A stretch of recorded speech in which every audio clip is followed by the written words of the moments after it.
Good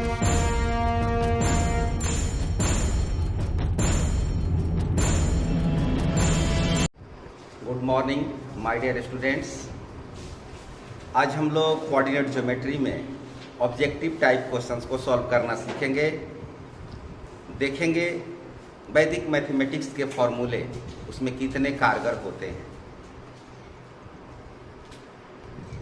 objective type questions को solve करने में वैदिक मैथमेटिक्स के फॉर्मूले कितने कारगर होते हैं, इसकी उपयोगिता कहने की आवश्यकता नहीं है, ये सर्वविदित है। आप देख चुके हैं इसके बारे में और आगे भी देखेंगे। केवल दृष्टिपात करने के साथ ही उत्तर आपको प्राप्त हो जाता है।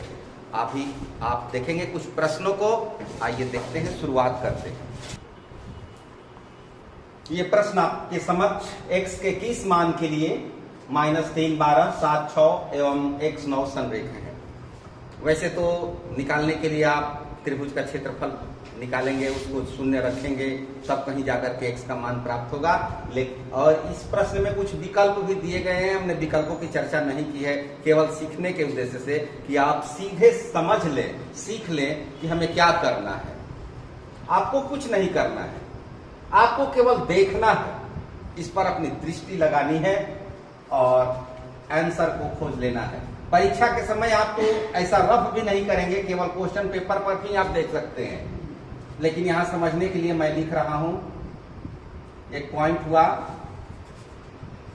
जिसका कोऑर्डिनेट हो गया -3, 12। एक दूसरा पॉइंट ले लिया हमने 7, 6 और तीसरा पॉइंट x 9।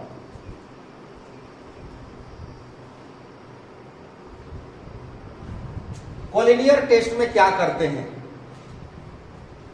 डिफरेंस देखा जाता है। अंतर दो बिंदुओं के बीच कितने का, इसके कोऑर्डिनेट में क्या अंतर है। यहां से यदि हम यहां देखें तो ये मान वैल्यू बढ़ रहा है। कितना बढ़ रहा है ये देखिए, -3 से 7 तक पहुंचने में ये +10 का इंक्रीमेंट, 10 की वृद्धि हो रही है। अब यहां से यहां जाना है, अज्ञात है, x अज्ञात है, नहीं पता चल सकता है। y को देखते हैं, 12 से 6 तक जाने में ये घटा है, -6 कम हुआ है।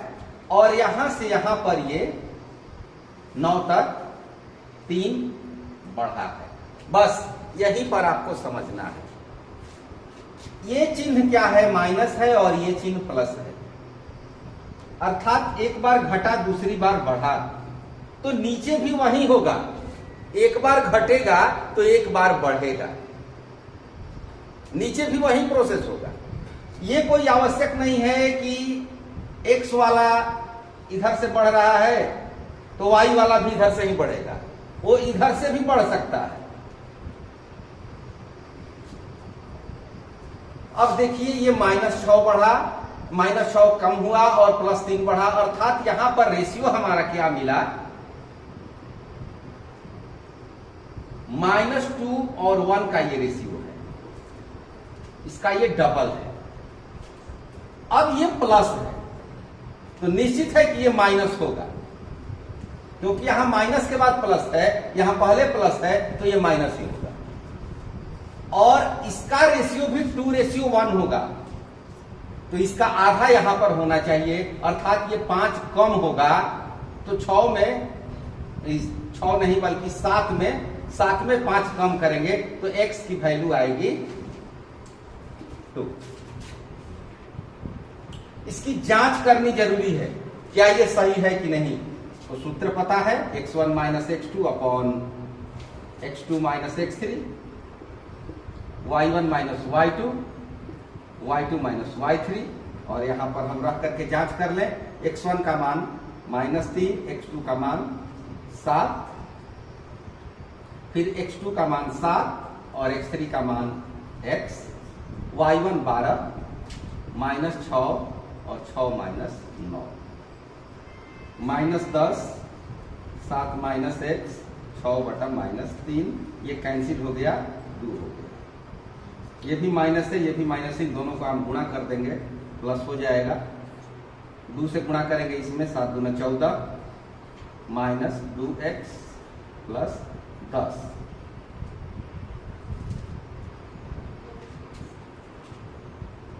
माइनस 2x बराबर 10 माइनस 14 माइनस 2x बराबर माइनस 4, x बराबर। आंसर बिल्कुल सही है, लेकिन अब आपको इतना करने की जरूरत नहीं है, आप केवल देखेंगे और आंसर लिखेंगे। समझ गए?